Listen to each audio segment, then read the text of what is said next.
Today on Dreamland, we have two powerful, extraordinary, and totally unique stories. You will not hear this anywhere else on planet Earth, but the information is vitally important to your life, to understanding who you are and who we are, and what is really happening to us that we are not being told. That is the theme of this week's show, what we are not being told. And we are not being told the truth, or the whole truth at least, about that asteroid flyby that took place a couple of weeks ago when an asteroid passed between the Earth and the Moon. Linda Moulton Howe has a report about this and the difficulty that is being experienced getting crucial information that we know exists about that asteroid. Why can't they tell us? And Linda asks that question of one of the scientists who is actually working on it. You can draw your own conclusions after the report as to why we are not being given the information that seems so critical to understanding what actually happened. Then, you remember back in May, maybe you don't, the Out There section on Unknown Country published a brief story about an apparent missile launch in Arizona, about 40 miles east of Phoenix. There was no question about the fact that something was launched, and not only was it launched, as it reached into the upper atmosphere, it seems to have been interacted with something else.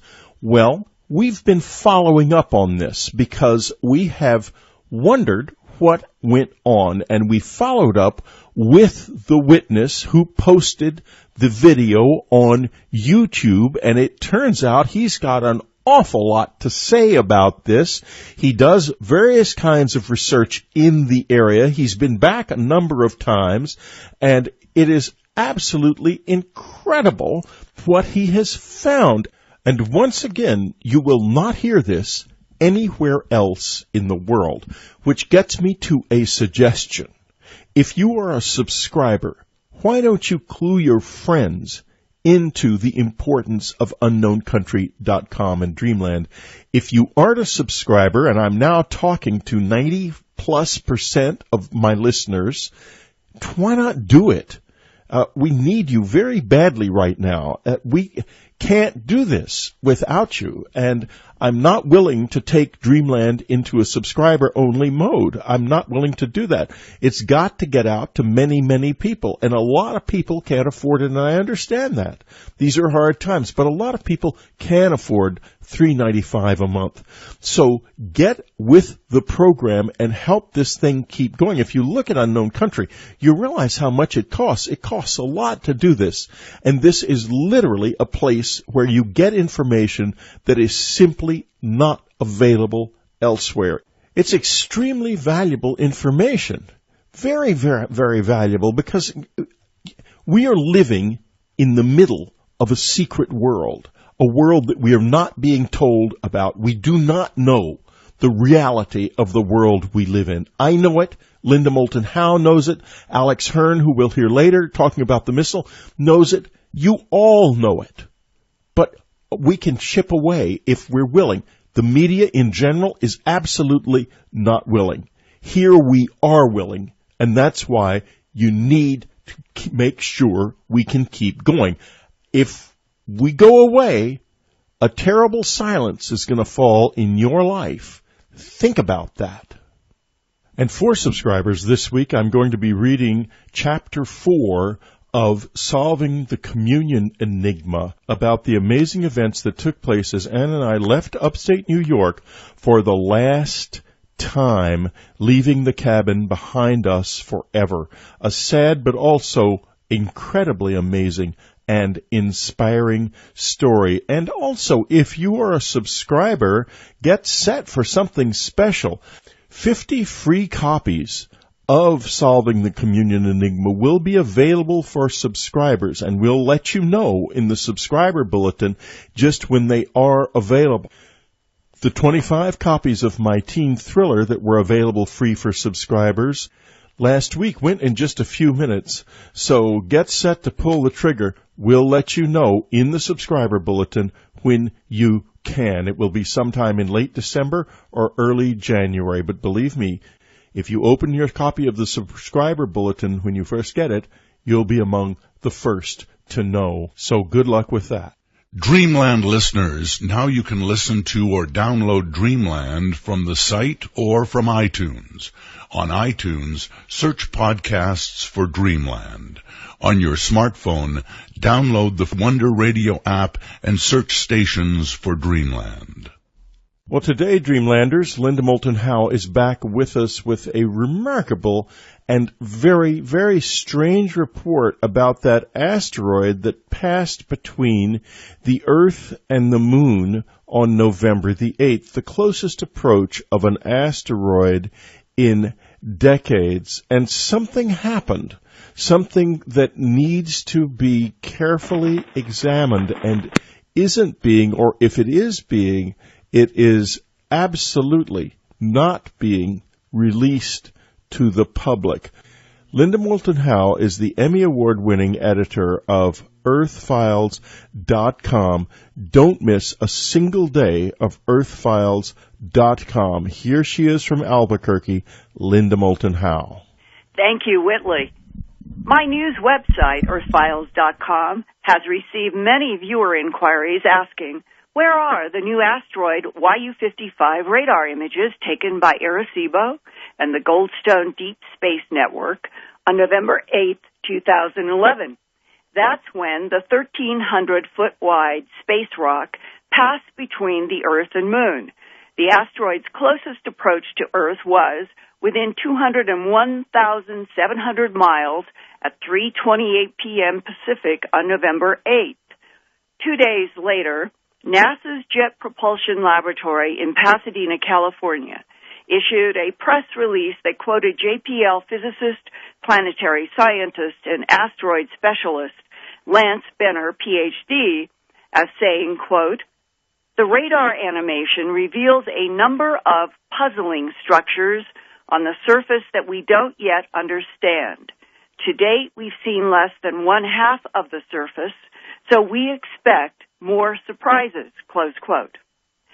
Since that November 10th press release, I look forward to seeing new radar images from the asteroid's closest approach to Earth on November 8th. But a month has passed, and still no new images. So I called Dr. Benner at JPL to ask when the closest radar images will be released.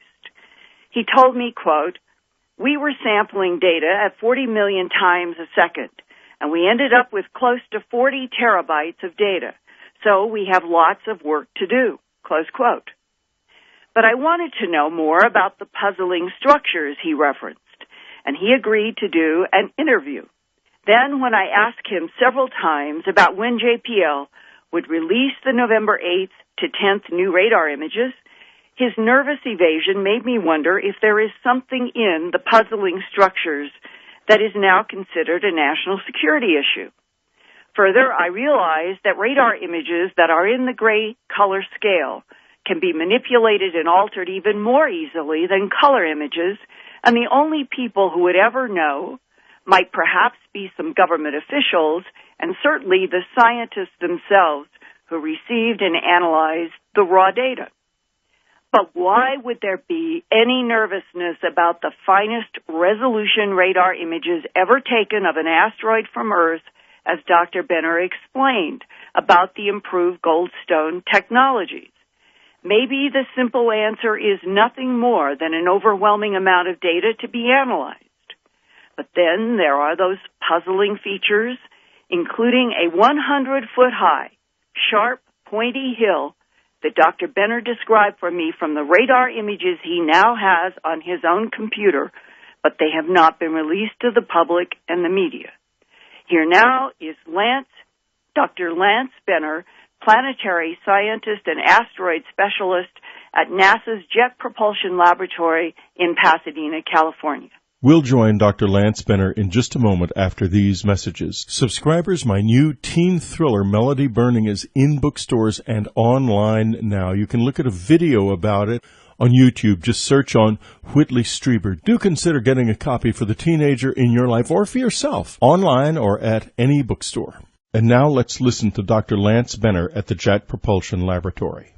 This particular asteroid, YU55, has a bulge or a ridge near its equator. But we didn't expect to see it in something that's rotating with a rotation period of about 16 hours. Most objects that have that kind of feature are much more rapidly rotating, between 2 and 4 hours. So not something we would have expected.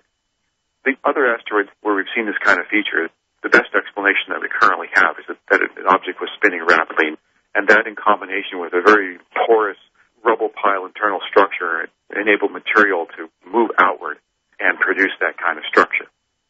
What would be an example of another asteroid that shows an equatorial ridge? The asteroid 1999 KW4, based on some work that we published in the journal Science in 2006. And it has a really pronounced bulge at its equator. That was really the first pronounced example of this. It's an asteroid that rotates with a period of slightly less than 3 hours. It's about 1 mile across, 1.5 kilometers in diameter. Really pronounced bulge at its equator. And YU55, there's a distinct signature of it in the radar images that we got. In addition to some images that came out after the press release, we see some other small-scale topography that I don't recall ever seeing on any of our asteroid images before. There's a rather sharp, pointy little, might be a hill, it's not entirely clear, on the top of the images that we obtained on November 10th. We don't really understand yet what those are, or what that is. There's one in particular that sticks up. Just looking at it, it appears to be somewhere in the realm of 20 to 30 meters above the surrounding topography. But it's a bit of a puzzle. It could simply be a large block on the surface, or maybe there's something else. I'm not sure what that is. That's one example of some of the things that we've seen that we don't really understand. So far, have you gotten any clear radar images of this 20 to 30 meter object that extends above the surface? Well, it appears in a number of images on November 10th. Just looking at the images, it's something that pokes up above the surroundings. And we can clearly see that it's higher topographically than the areas adjacent to it, but we don't really know in detail what it is. My suspicion is that when we do the full three-dimensional shape reconstruction is that it'll simply be a bump on the surface that pokes up. As to why there would be such a feature, that's not entirely clear. But there it is. Do you have any radar image of this that I can use? Well, we haven't released it yet. At this point, I'm not sure we're really going to do any more press releases. We've done quite a few already. But I haven't seen any new images since your November 7th press releases. Well, we've released. Let's see. There was that first image on November 7th, and then there were two different animations. One that consisted of 6 individual frames on November 7th. There was a longer one, I think, that had more than 20 frames. That was also from November 7th. That showed more rotation than the earlier one did. I saw those, but I thought they were all older images before the closest passage occurred on November 8th. Well, we haven't released any of the images. We've actually been processing the data. We got a lot of data, taking quite a while to process. When do you think you will be able to release the radar images from YU55's closest approach to Earth? Well, normally the way we do this is not in the form of a press release. It's normally in the form of putting together a scientific paper for a scientific journal. In this particular instance, I think there's a pretty good chance that we will provide another animation. At Goldstone, we have a new imaging system which has enabled us to improve the level of detail that we can see by a factor of 5. And so this is the first asteroid where we've been able to take full advantage of that new capability and get very highly detailed images.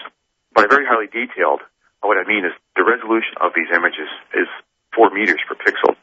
These are the finest resolution radar images ever obtained for an asteroid in this kind of size category because we have this new imaging capability at Goldstone. So again, the resolution is 4 meters, which is about 12 or 13 feet. Very, very fine resolution. That's actually finer than the resolution of some of the NASA spacecraft that have flown by comets in recent years. So that's something we've never been able to do before.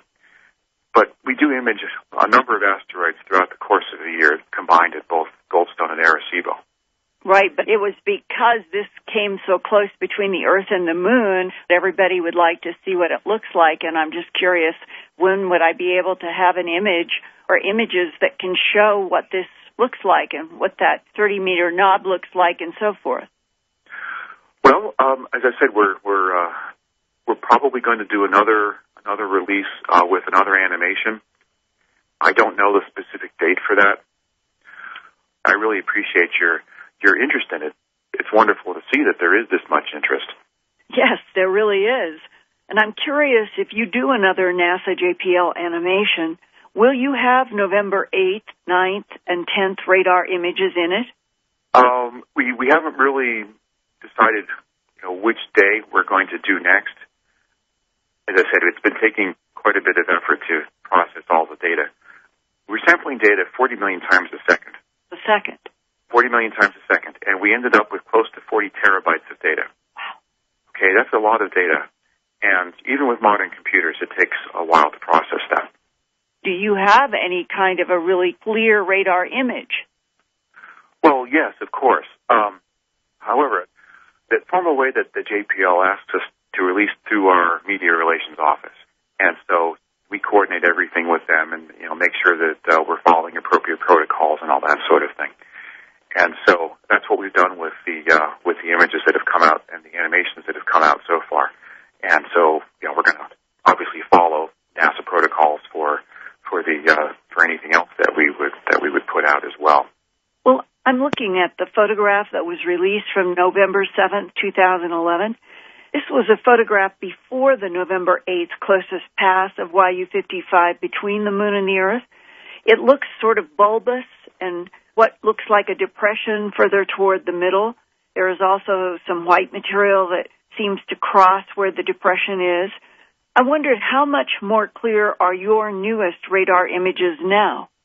The thing that you asked about possibly being a depression, it's not entirely clear if that is. It might well be. It's certainly a dark feature as seen in the radar. There are a couple of possible explanations for it. It could be a topographic depression. It could simply be a slight change in the slope of the local surface.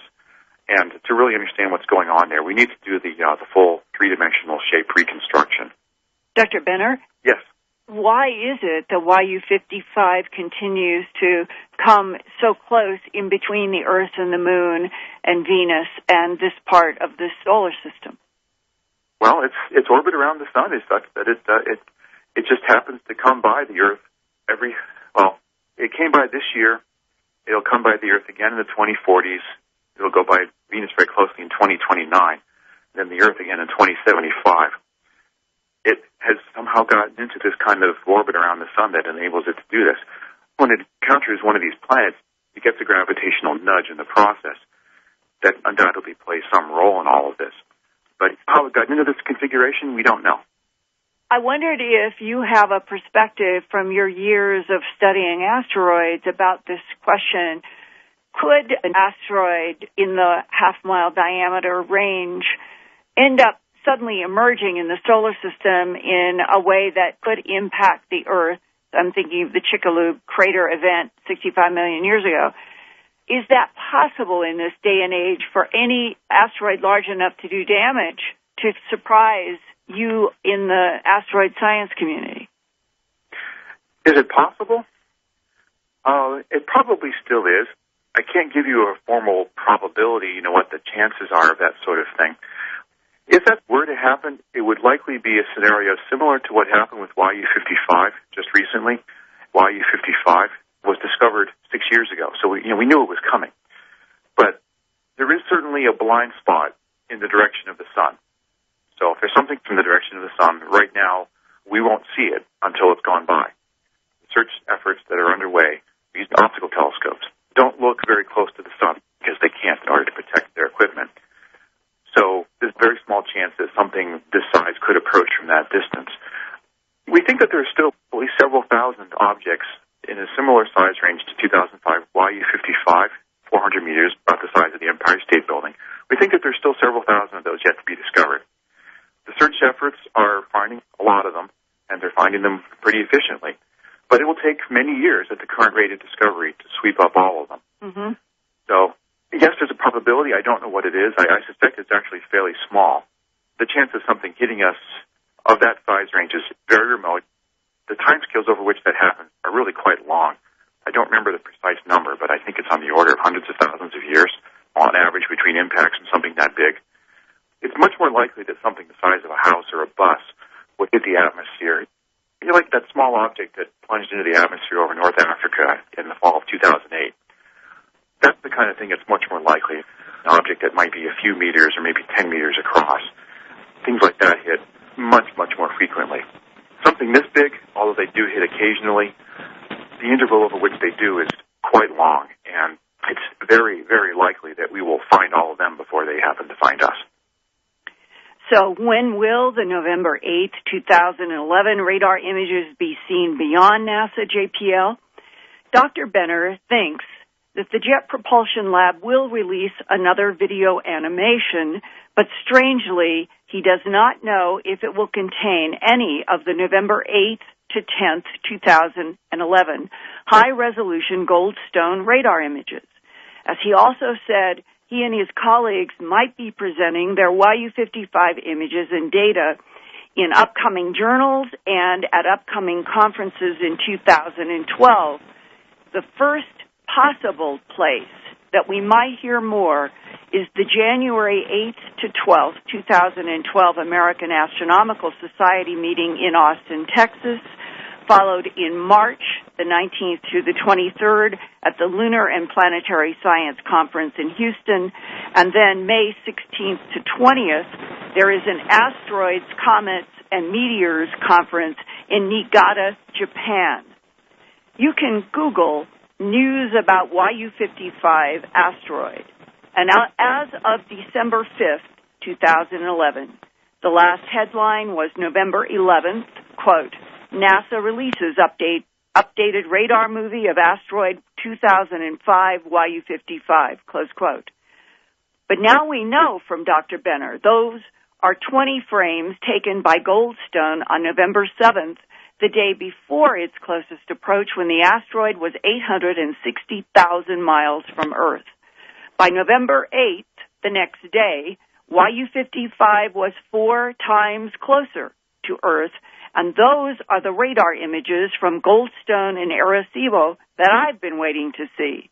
I also wonder how those 20 frames from November 7th were assembled for release to the public and media so soon after, but another 20 frames from the next day of puzzling features has not yet been produced. Whitley, what is your perception of this? Linda, I'm just sitting here with my mouth open. The guy, I don't want to be impolite to him, but he did not answer your questions. Linda, what could it be? You mentioned a national in the intro. You mentioned the possibility of a national security issue, and I have to ask the question: what sort of a national security issue could silence them? Because the man, I could hear the strain in his voice. I think we all could. Right. What could it be? Well, what came to my mind after I did the interview and was so aware of how nervous he was at all those questions that I kept asking, I was trying to be polite, but I was trying to persist. When will we see November 8th through 10th? And then it occurred to me, what if YU55, this asteroid that has an orbit that comes around close enough that we can get some clear images of the surface, what if there is terraforming on it? Terraforming simply means something that might be artificial structure, and I realize when I say artificial structure, I am implying some other intelligence might have interacted with that asteroid at some point in the past. Unless we interacted with it at some point in the distant past. Well, whatever. If we are now at a point in the 21st century where we're getting closer and closer lookups or close-up looks at asteroids and comets and other planets and moons in our solar system, and we have a government policy, a denial of anything about non-humans or non-human intelligence in the universe that has been strictly enforced since President Harry Truman, as I've been told, signed an executive order in 1947 making it a crime, imprisonment, and all kinds of penalties having to do with the issue of the crashed technologies in New Mexico and other places that they did not want their perceived enemies to know anything about, which at the time would have been the Soviet Union and Germany and so forth after World War II. Right. And that in the last 60 years, this policy of denial in the interest of national security has had a firm steel lid put on any information that is factual about what you and I and a lot of people have been exposed to, and that is interaction with this planet. Now, in the past, and I assume for the foreseeable future, by other intelligences that are quite advanced and are not Homo sapien. And if the government of the United States and England and other national leaders have decided that they want to revise history, they want to construct and keep in place the false history that we are alone in the universe to some incredibly impossible to understand point in a future when the earth would keep living with this falseness, and that there would be all of these strict policies to hurt people who go beyond the lies and try to report the truth, then maybe what this nervousness is about is that any time there is any unusual feature or structure on anything that Goldstone or Arecibo or Hubble, or that, and Hubble's optical, the other two are radar, that they might see on another planetary body must be shown to some insider who is running roughshod over this issue of are we alone in the universe, and when do the people who live on this planet, when are they told the truth about facts that our government and the English government, British government at least, have known since World War II? They knew then. They were watching and dealing with technologies in the skies that were completely beyond anything that any human industry was doing in early 1940s. Today, we are at almost 2012. Our sophistication with radar and with other technologies and our ability to manipulate images digitally is so sophisticated that it raises for me a bottom line question going forward from now into the foreseeable future. How will we ever know that any image or images released to this planet from any space, corporation, company, or government is actually the images that the scientists received? Well, I don't think we will, and this takes me back to the Mars face and to Mark Carlotto, Dr. Carlotto, who we discussed on the telephone the other day, you and I. And he told you and he told me after the close-up of the face was released by NASA that, I mean, and here this man is a leading professional in the field, he said that it had been altered. That's right. And he said it had been altered using photographic techniques. And in fact, Whitley, the very morning that this was released in the New York Times and all of the credible newspapers and media around the entire planet, I called up Dr. Carlotto and said, this looks to me like somebody took a pencil eraser to the original Cydonia image that you showed me in your office, which I had seen in very clear, high resolution in his office, which is where they separate tanks from trees for the Department of Defense. And he then said, yes, you are right. This image that has been released and is on one of the front pages of the New York Times, it has been manipulated. This is an erasure. They want the subject to go away. They want the subject to go away. Of course they do. And, to me, it always gets back to the problem, the central problem. It's why the White House just bald-faced lied about those petitions, saying they had no evidence whatsoever. Right. It gets back to the fact that there is only one step from admission of the slightest presence of intelligent life anywhere else in the universe to the question of what is happening to people here. Because so many people have had direct encounters and direct involvement, and all of these encounters say the same thing. Government is fundamentally failing in its most basic requirement to protect its citizens. And to tell the truth. And this is why they will absolutely never, ever admit anything. If this comes out, it's going to come out either by accident or because who or whatever is here wants it to come out. The government will never help us. The government has failed in its most basic responsibility, and it knows it, and that's its real secret. I think you're absolutely right. Wow. I'm all steamed up. Well, so am I, because of all of the agencies that uses taxpayer dollars, that is still going out into frontiers and getting some of the most amazing close-up images of comets and asteroids, other planets and moons. Is there any other basic right that the human family here, especially Americans paying for this, should have, is to see exactly what the scientists and our own so-called representative government knows about?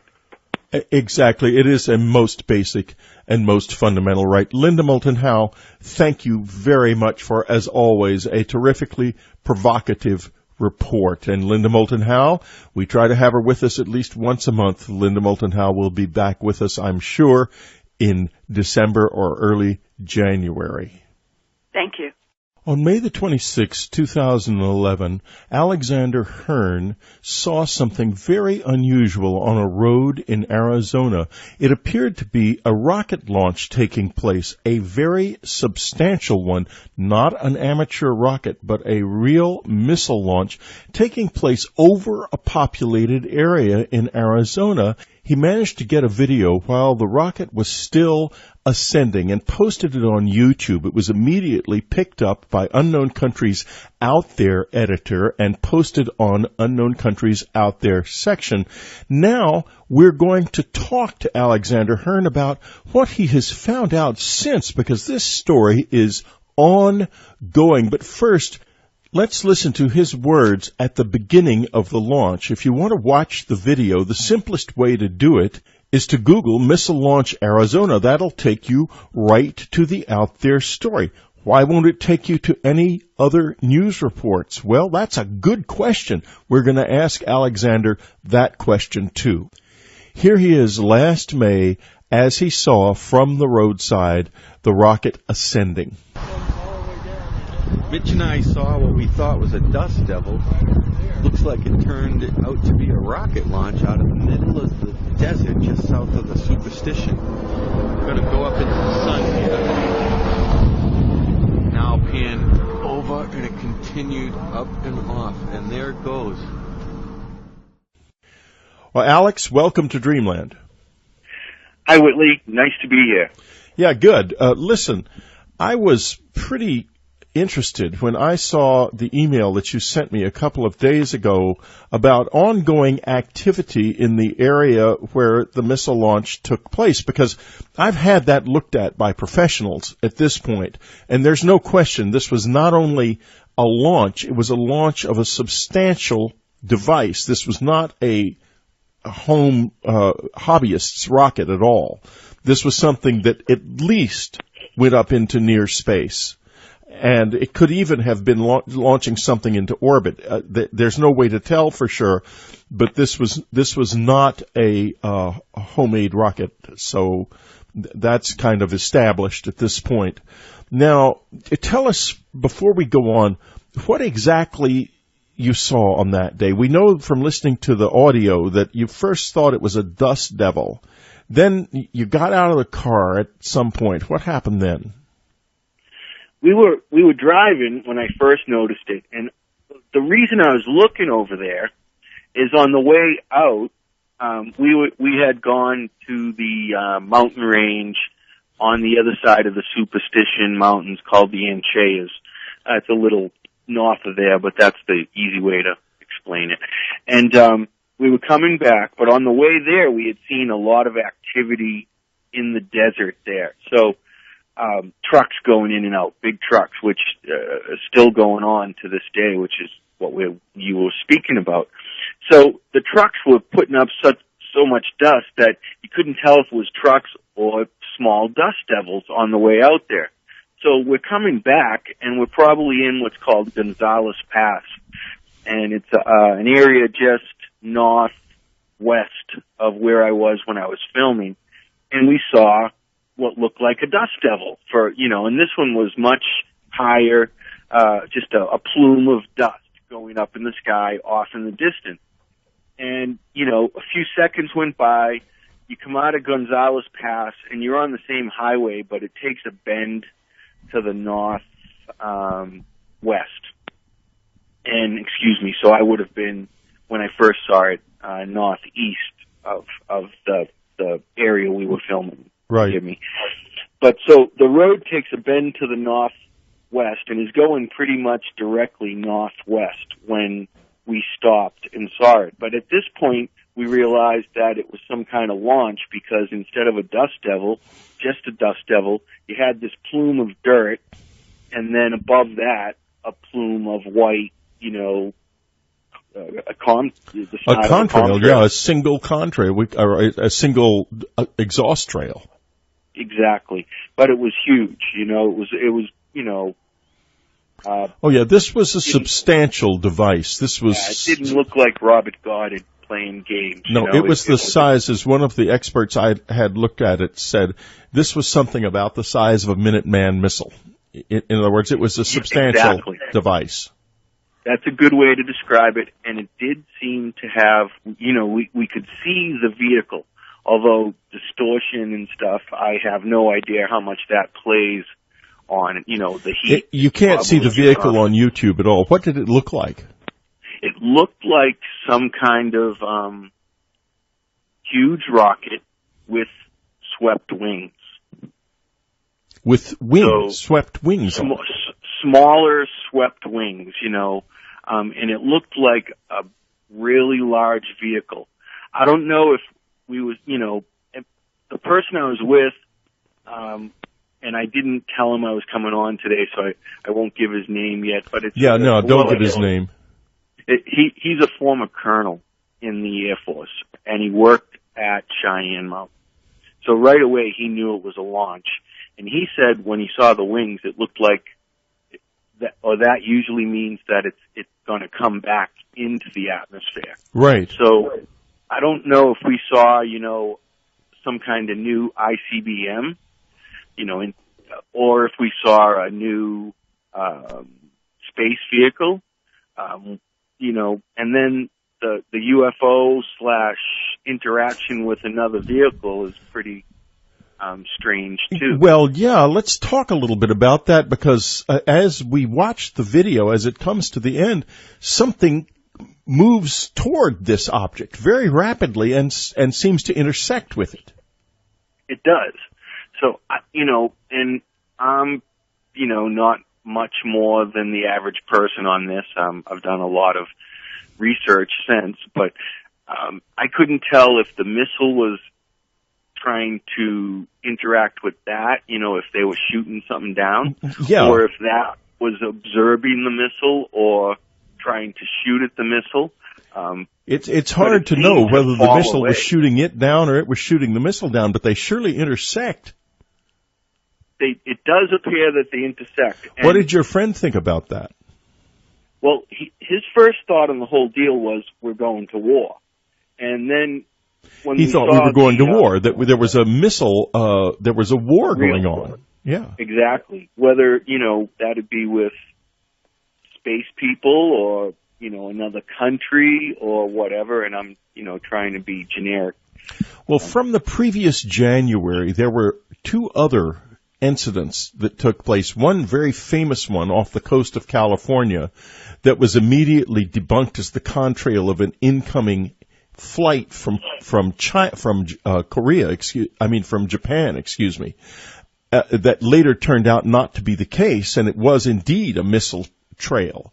And then one that was less well known that appeared off of the coast of in the Gulf of Mexico a few days later, and at the same time that the missile appeared off the California coast, it was reported that a Chinese submarine had been spotted off the California coast.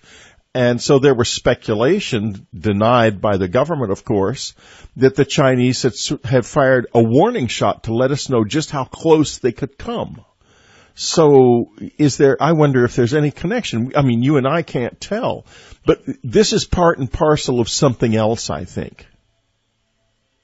Yeah, one of the big things going on that day, and I only say this because it was going on that day, this is not a location that normally would have activity of this type, but who knows what they have now. One of the things going on that day, it was approximately, I don't remember the exact date of the bin Laden capture and killing, but it was a few days past that.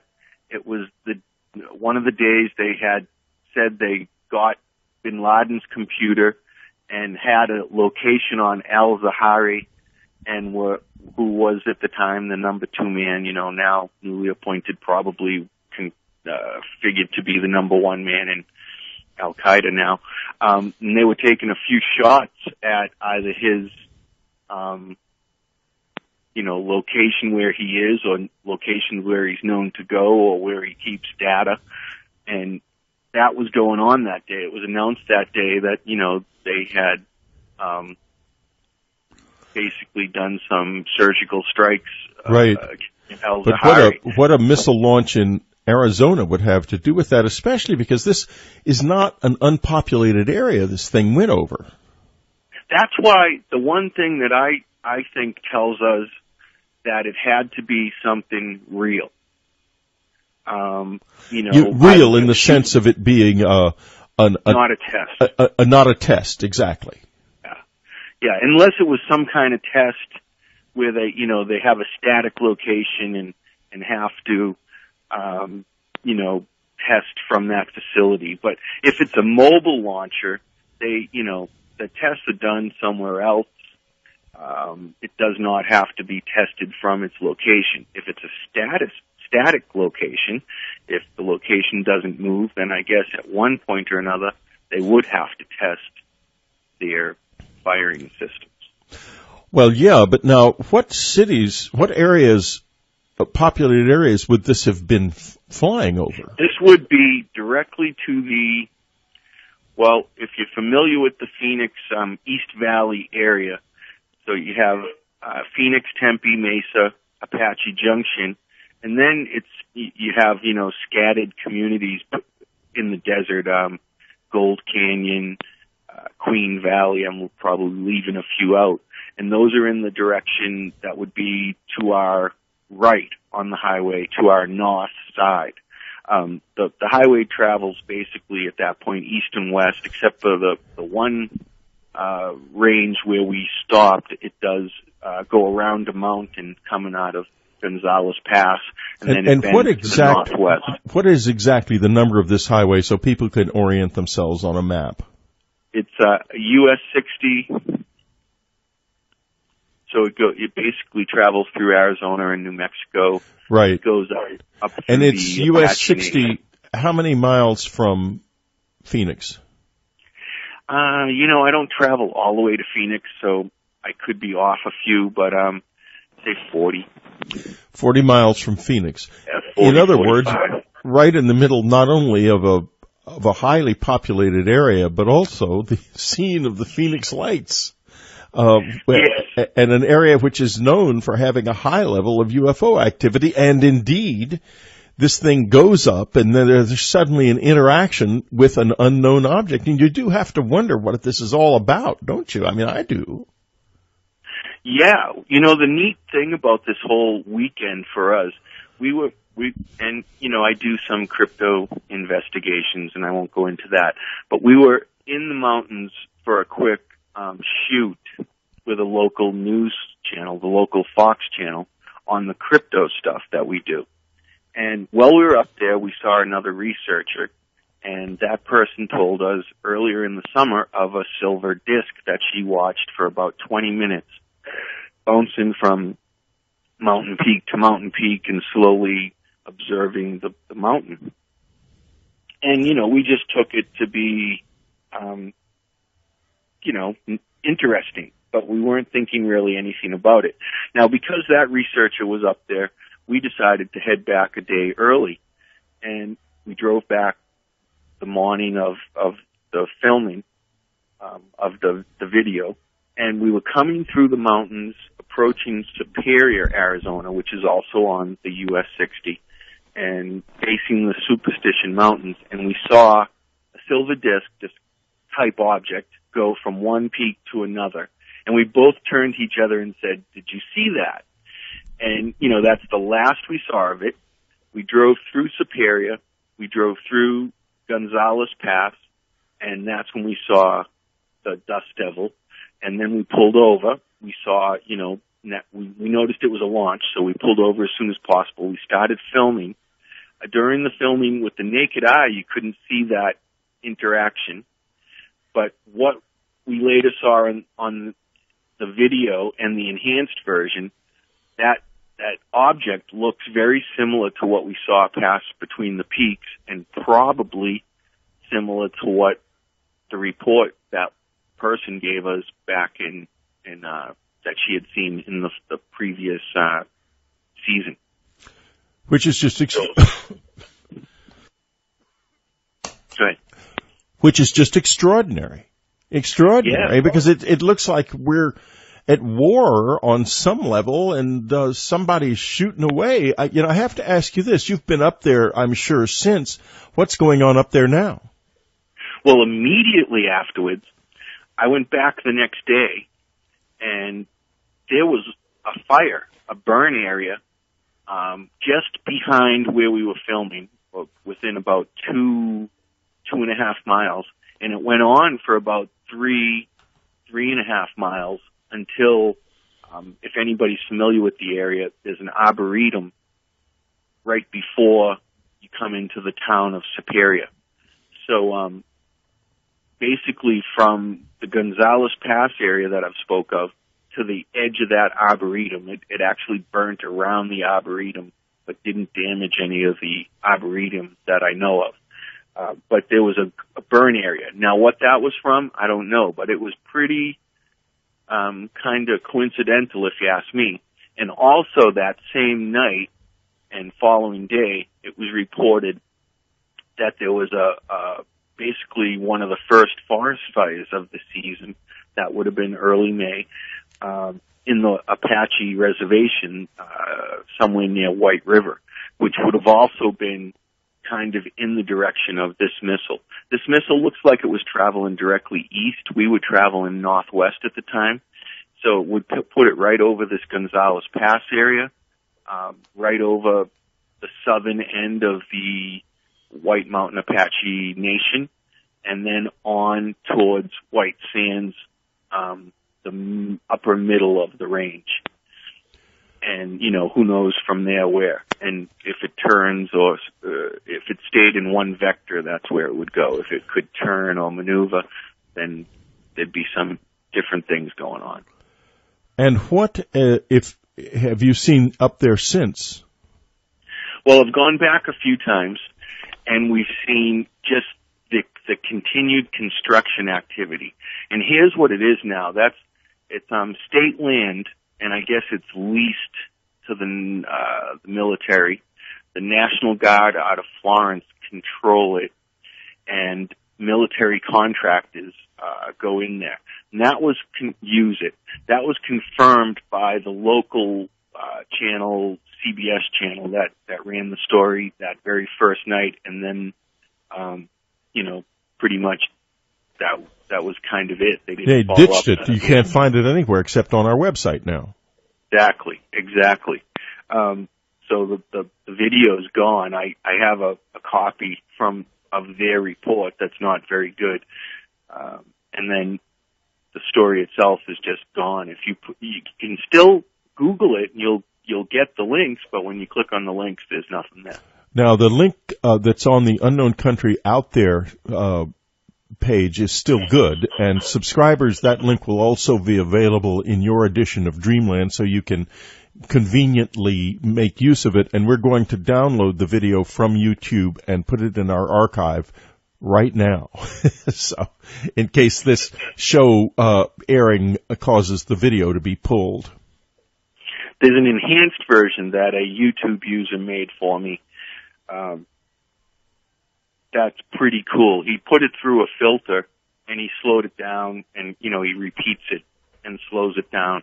So it plays normal speed, normal coloring, and then he plays it in the purple or blue filter, and you can really, really see the interaction. Okay, we'll make sure, subscribers, that video is available as well. Excellent. And I also have a video I took the following day, it might have been a couple of days later when I went back to video it, of the burn area. If you're interested, you can feel free to snake that too. Yes. Okay, Alex, I would like you to thank you for being with us, and please write me at Whitley@Strieber.com anytime you have any updates, because this is fascinating stuff, and it sounds like we'd love to hear about your crypto work anytime you're ready to talk about it. Excellent. I will do. And there is a little bit more information. I didn't want to mention it without talking to you behind the scenes first. And as soon as we're done, I'll email you, let you know what that is. I'm not sure how it's connected, but it's pretty unique, and it's a major name, and I wouldn't want to say it without your permission, so I'll email you, tell you what I'm talking about. You might already know. Okay, and folks, you can be sure we'll start working on this immediately, and if we can reveal that information, we certainly will do so. One thing you can be certain of and count on with Dreamland and Unknown Country is we don't hold anything back unless it is helpful in order to make something else equally or more important known. So we're very careful about that, and we will be following up with this story. Alex, thank you so much for being with us. Thank you for having me, Whitley. It was a pleasure. You've been listening to Dreamland. Be sure to tune in again next week. Dreamland is brought to you by UnknownCountry.com and our family of subscribers. Our news editor is Ann Strieber. Our science reporter is Linda Moulton Howe. Our webmaster is Daniel Stiegel. And I'm your Dreamland announcer, Brian Arnold. Thanks for listening. We'll be back next week. Further, I realized that radar images that are in the gray color scale can be manipulated and altered even more easily than color images, and the only people who would ever know might perhaps be some government officials, and certainly the scientists themselves who received and analyzed the raw data. But why would there be any nervousness about the finest resolution radar images ever taken of an asteroid from Earth, as Dr. Benner explained about the improved Goldstone technologies? Maybe the simple answer is nothing more than an overwhelming amount of data to be analyzed. But then there are those puzzling features, including a 100-foot-high, sharp, pointy hill that Dr. Benner described for me from the radar images he now has on his own computer, but they have not been released to the public and the media. Here now is Dr. Lance Benner, planetary scientist and asteroid specialist at NASA's Jet Propulsion Laboratory in Pasadena, California. We'll join Dr. Lance Benner in just a moment after these messages. Subscribers, my new teen thriller, Melody Burning, is in bookstores and online now. You can look at a video about it on YouTube. Just search on Whitley Strieber. Do consider getting a copy for the teenager in your life or for yourself, online or at any bookstore. And now let's listen to Dr. Lance Benner at the Jet Propulsion Laboratory. This particular asteroid, YU55, has a bulge or a ridge near its equator. But we didn't expect to see it in something that's rotating with a rotation period of about 16 hours. Most objects that have that kind of feature are much more rapidly rotating, between 2 and 4 hours. So not something we would have expected. The other asteroids where we've seen this kind of feature, the best explanation that we currently have is that an object was spinning rapidly, and that in combination with a very porous rubble pile internal structure. About the amazing events that took place as Ann and I left upstate New York for the last time, leaving the cabin behind us forever. A sad but also incredibly amazing and inspiring story. And also, if you are a subscriber, get set for something special. 50 free copies of Solving the Communion Enigma will be available for subscribers, and we'll let you know in the subscriber bulletin just when they are available.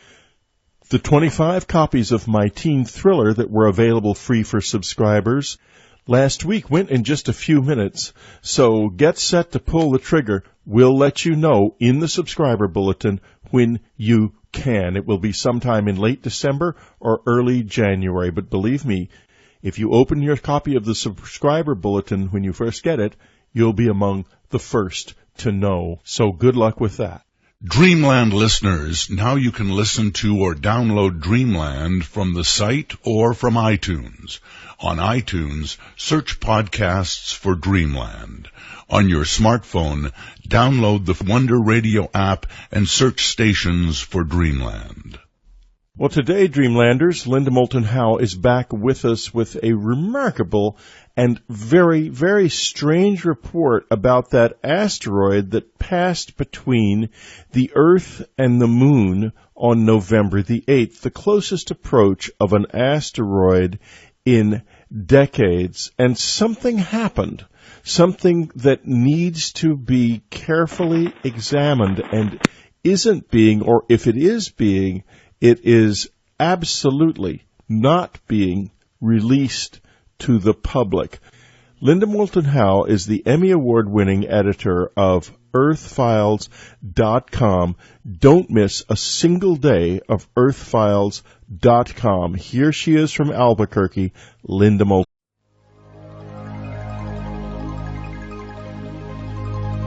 Today on Dreamland, we have two powerful, extraordinary, and totally unique stories. You will not hear this anywhere else on planet Earth, but the information is vitally important to your life, to understanding who you are and who we are, and what is really happening to us that we are not being told. That is the theme of this week's show, what we are not being told. And we are not being told the truth, or the whole truth at least, about that asteroid flyby that took place a couple of weeks ago when an asteroid passed between the Earth and the Moon. Linda Moulton Howe has a report about this and the difficulty that is being experienced getting crucial information that we know exists about that asteroid. Why can't they tell us? And Linda asks that question of one of the scientists who is actually working on it. You can draw your own conclusions after the report as to why we are not being given the information that seems so critical to understanding what actually happened. Then, you remember back in May, maybe you don't, the Out There section on Unknown Country published a brief story about an apparent missile launch in Arizona, about 40 miles east of Phoenix. There was no question about the fact that something was launched, and not only was it launched, as it reached into the upper atmosphere, it seems to have been interacted with something else. Well, we've been following up on this because we have wondered what went on, and we followed up with the witness who posted the video on YouTube, and it turns out he's got an awful lot to say about this. He does various kinds of research in the area. He's been back a number of times, and it is absolutely incredible what he has found. And once again, you will not hear this anywhere else in the world, which gets me to a suggestion. If you are a subscriber, why don't you clue your friends into the importance of unknowncountry.com and Dreamland? If you aren't a subscriber, and I'm now talking to 90+% of my listeners, why not do it? We need you very badly right now. We can't do this without you, and I'm not willing to take Dreamland into a subscriber-only mode. I'm not willing to do that. It's got to get out to many, many people, and a lot of people can't afford it, and I understand that. These are hard times, but a lot of people can afford $3.95 a month.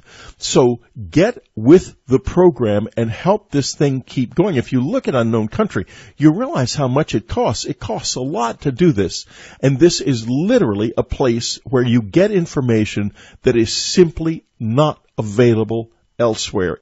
It's extremely valuable information. Very, very, very valuable, because we are living in the middle of a secret world, a world that we are not being told about. We do not know the reality of the world we live in. I know it. Linda Moulton Howe knows it. Alex Hearn, who we'll hear later, talking about the missile, knows it. You all know it. But we can chip away if we're willing. The media in general is absolutely not willing. Here we are willing, and that's why you need to make sure we can keep going. If we go away, a terrible silence is going to fall in your life. Think about that. And for subscribers this week, I'm going to be reading Chapter 4 of Solving the Communion Enigma. And how? Thank you, Whitley. My news website, earthfiles.com, has received many viewer inquiries asking, where are the new asteroid YU55 radar images taken by Arecibo and the Goldstone Deep Space Network on November 8, 2011? That's when the 1,300-foot-wide space rock passed between the Earth and Moon. The asteroid's closest approach to Earth was within 201,700 miles at 3:28 p.m. Pacific on November 8th. 2 days later, NASA's Jet Propulsion Laboratory in Pasadena, California, issued a press release that quoted JPL physicist, planetary scientist, and asteroid specialist Lance Benner, Ph.D., as saying, quote, the radar animation reveals a number of puzzling structures on the surface that we don't yet understand. To date, we've seen less than 1/2 of the surface, so we expect more surprises, close quote. Since that November 10th press release, I look forward to seeing new radar images from the asteroid's closest approach to Earth on November 8th. But a month has passed, and still no new images. So I called Dr. Benner at JPL to ask when the closest radar images will be released. He told me, quote, we were sampling data at 40 million times a second, and we ended up with close to 40 terabytes of data. So we have lots of work to do, close quote. But I wanted to know more about the puzzling structures he referenced, and he agreed to do an interview. Then when I asked him several times about when JPL would release the November 8th to 10th new radar images, his nervous evasion made me wonder if there is something in the puzzling structures that is now considered a national security issue.